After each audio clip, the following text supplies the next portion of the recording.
경제 신문을 읽어줘. 5월 29일부터 6월 2일까지. 목차는 부동산, 경제금융, 주식, 종합면, 부동산부터.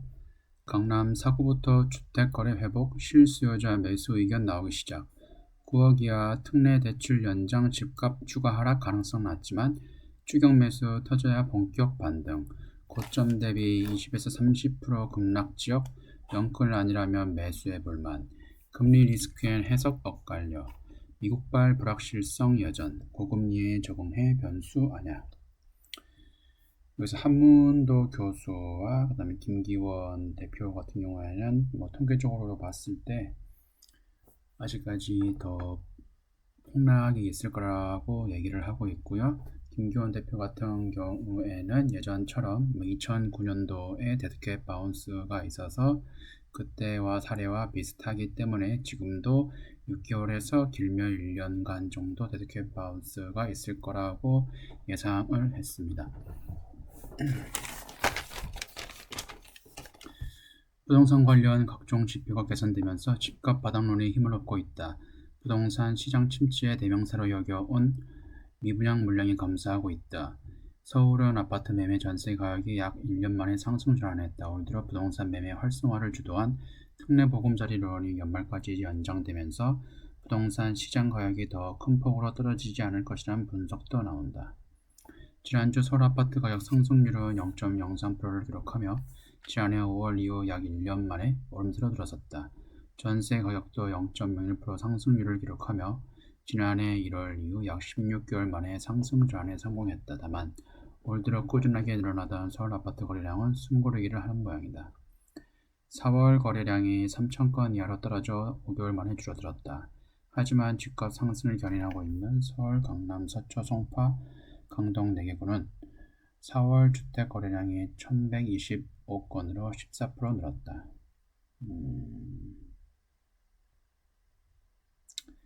최근 금융당국이 특례 보금자리론 재원을 늘려 연말까지 공급하기로 한 방침을 정한 것도 부동산 시장 추가 하락 가능성을 낮추는 요인이다.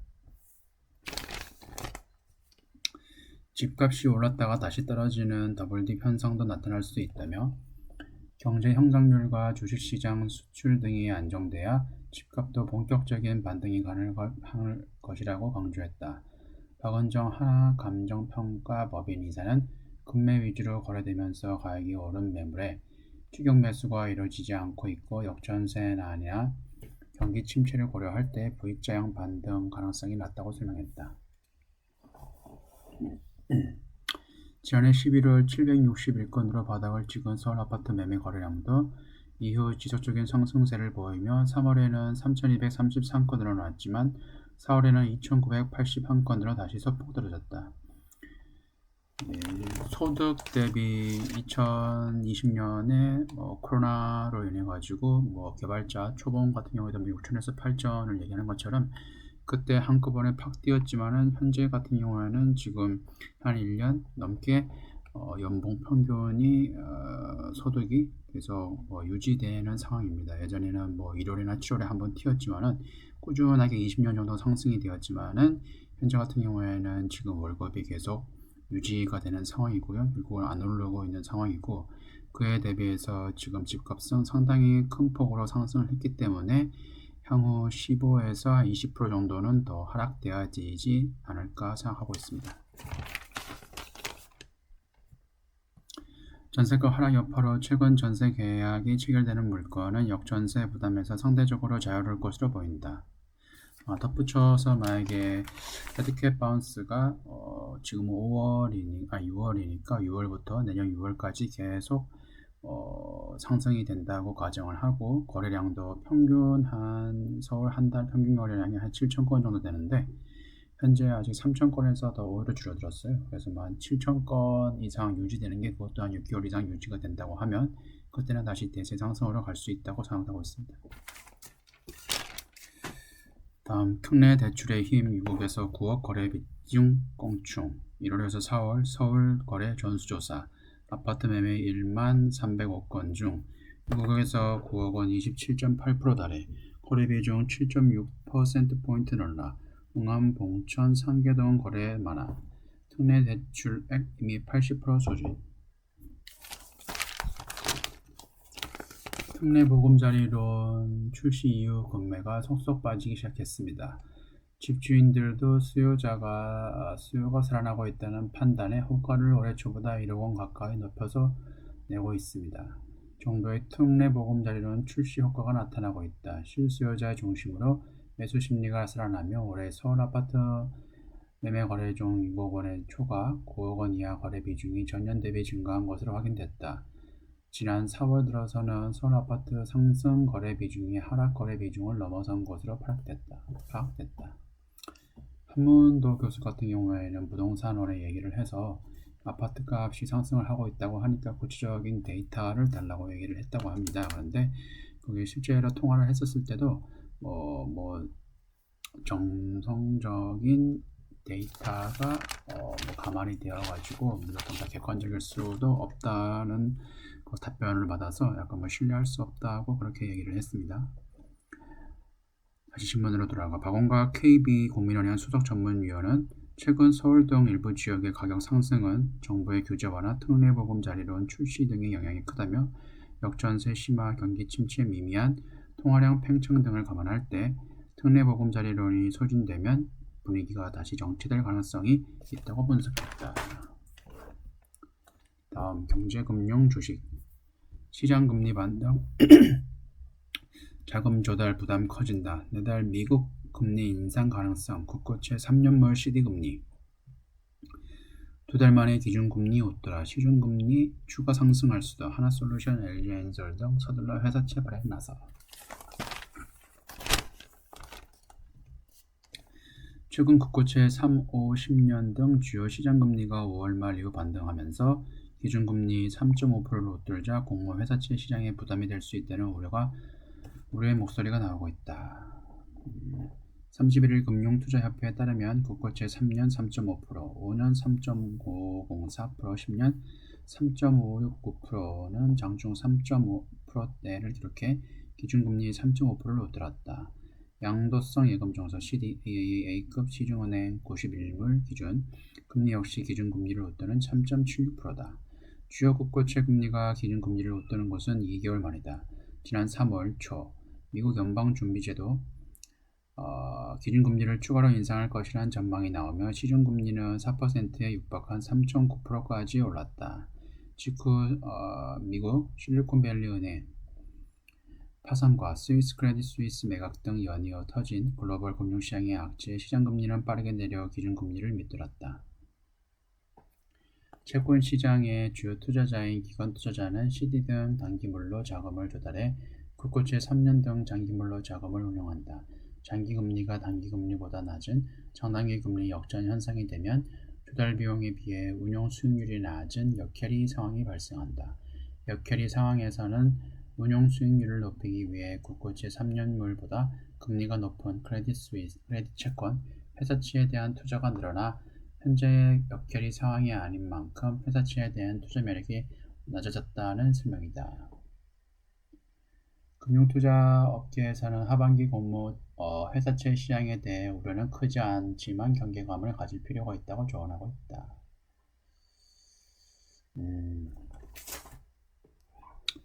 다음 코퍼스산 개미들 낙관론 편증권사 누가 웃을까? 주가 하락 예상한 개인 투자자 코퍼스 ETF 2200억 순매수 증권사들 하반기엔 실적 장세 올해 코스피 전망치 속속 올려 개인 2차전지 증권사 반도체 종목 선택서도 시각차 드러나 오늘 6월 2일 기준으로 해서 1년 넘게 만에 종가 기준으로 코스피는 2600을 넘었고요. 10년물 금리도 확인을 해보니까 한 3.6 미국 10년물 그 다음에 원달러 환율도 1299원을 지금 나타내고 있습니다.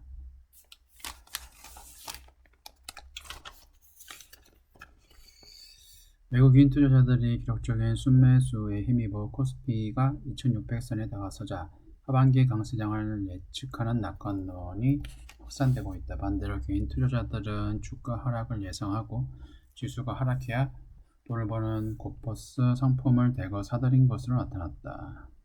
보통 저점 대비 20% 이상 상승하면 강세장이라고 얘기를 하고 차트상에서는 들어가야 된다고 얘기를 하는데 가치 투자자 입장에서는 지금 아직 EPS나 이런 상승이 되지 않아가지고 얘기가 많습니다. 아직까지 뒤에서는. 그런데 최근 증권 회사들은 많이 목표치를 증권 지수, 코스피 지수를 상단을 높이고 있습니다. KB증권은 올해 코스피 예상치를 기준 2,800에서 2,920원으로 높였다. 이제까지는 통화정책 완화에 대한 기대감이 주가를 끌어올렸다면 앞으로는 기업들의 실적 개선이 증시 상승을 견인할 것이란 분석이다. KB 이은택연구원은 요즘 안 나오던데 하반기 주식시장은 금융장세에서 실적 장세로 넘어가는 구간이라고 짚었다. 금융장세에서 실적 장세로 넘어간다. 실적 장세라고 한 사람은 86번가에 정광호 대표가 또 있습니다. 이어 실적 장세에선 단기 조정을 거친 뒤 중장기 랠리를 접어드는 경우가 많다며 대체로 기업이익 전망이 반등하기 시작하고 1년 반에서 2년 정도 상승세가 이어지는 게 일반적이라고 분석했다. 이번 같은 경우에는 대폭락, 대폭락은 아니지만 작년 같은 경우에 많이 폭락을 했었을 때도 그때 하락 그 전전에 예측을 했었을 때는 그런 하락이 없이 계속 한 3년 정도는 스트레이트로 상승한다 얘기를 했어요. 그래서 약간 그렇게 신뢰가 가진 않습니다. DB투자증권도 실적 장세에 힘입어 코스피가 하반기에 3,000을 돌파할 것이라 예상한 바 있다.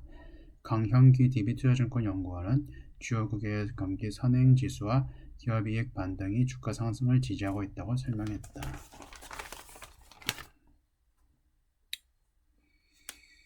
증권사들은 실적 동력을 갖고 있는 반도체 종목을 긍정적으로 보고 있다. 노동길 신한투자증권 연구원은 반도체가 한국 주식시장 상승을 견인하고 있다며 외국인 수급이 집중되고 있어 변동성 국면에서도 시장을 보다 나은 수익률을 보일 것이라고 내다봤다. 거의 대부분 개인들은 포스코홀딩스나 에코프로 많이 사고 그 다음에 외국인들은 삼성전자, SK하이닉스 많이 사고. 종합면 기대 믿던 중국 리오프닝, 구리 알루미늄가 폭락, 5월 PMI 예상치 믿던 48.8, 실업률 늘려 소비 회역 더뎌, 중국 부동산 신규 투자로 부진, 구리가 연고점 대비 20% 하락, FT 글로벌 수요 둔화 신호. 세계 공장 중국의 경제 회복세가 코로나19 리오프닝 이후 기대에 못 미치면서 구리 등 주요 배출 금속 가격이 올해 고점 대비 20에서 30% 떨어진 것으로 나타났다. 시장에서는 글로벌 경기 둔화 신호라는 분석이 나온다. 우선 중국 제조업이 여전히 활기를 되찾지 못하고 있다.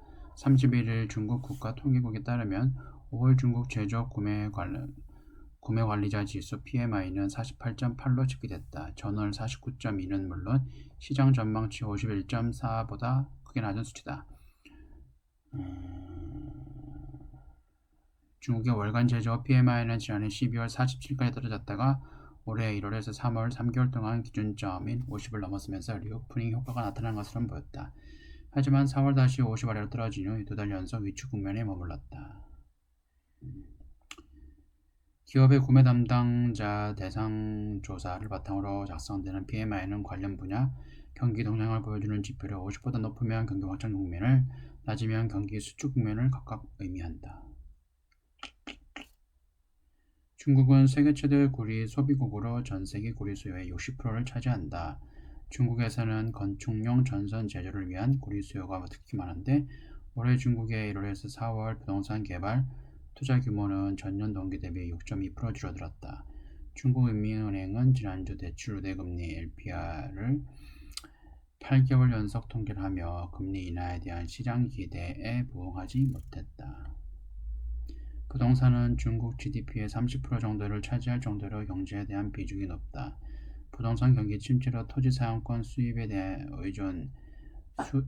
재원을 의존해오던 중국 지방 정부들은 최근 재정 문제가 잇따라 불거졌고 인프라스트럭처 투자 여력이 저하되면서 더 이상 재정 지출로 성장률을 떠받치기 어려워졌다. 이에 관련해 영국의 파이낸셜 타임스는 중국의 경제 반등에 정체되면서 글로벌 수요가 약화지고 있다는 경고 신호라고 지적했다. 그치. 실제로 1997년 아시아 통화위기, 2008년 리먼 쇼크, 2020년 코로나19 팬데믹 등 세계적 경기 침체가 닥칠 무렵 고려 가격은 다른 경제 지표에 앞서 급락했다. 중국발 수요 둔화에 외 미국발 금융 리스크 지수, 부채 한도 향상 협상 관련 불확실성 등도 구리 등 원자재 가격의 하방 압력을 키운 것으로 분석된다. 다만 일각에서는 신재생 에너지와 전기자동차 관련 수요가 늘어나 불이 가격이 급등할 것이라는 분석도 나온다. 다음 위기압 여야 없었다. 미국 부채 협상안 하원 통과. 찬석 314표, 반대 117표 가결. 주당적 지지 최대 넘겨 고비 넘겨. 10년간 1조, 1.5조 불 적자 감소. 이 통과가 되었다고 이게 좋은 게 아닌 게, 만약 통과가 되면은 일단은 단기적으로는 이게 불확실성에 대한 해소가 되어서 시장은 안정이 될 거예요. 근데 만약에 바이든까지 서명을 해서 실제적으로 이게 효력이 생기면은 바로 재정증권의 거의 1조 달러 정도 부를 수가 있어서 시중에 유통된 1조 달러를 그거를 빨아들일 수가 있어요. 그래서 유동성 감소로 인해 가지고 잠시 동안은 주가가 하락하지 않을까 예상하고 있습니다. 조 바이든 미국 대통령과 공화당 소속 케빈 메카시 하원 의장이 담판을 짓고 합의한 연방정부 부채 한도 상향 법안이 지난 31일 최대 고비였던 하원 전체 회의를 통과했다. 이로써 미국 국가 채무 불이행 위기도 사실상 해소됐다. 하원 같은 경우에는 오히려 야당이 민주당보다 더 많아가지고 어려움이 있었는데, 그런데 어차피 상원은 51대 49로 더 많으니까 하원이 통과되면은 상원은 거의 무리 없는 이상 된다고 봐야죠. 네, 이번 주는 여기까지고요. 지금까지 시청해주셔서 감사합니다.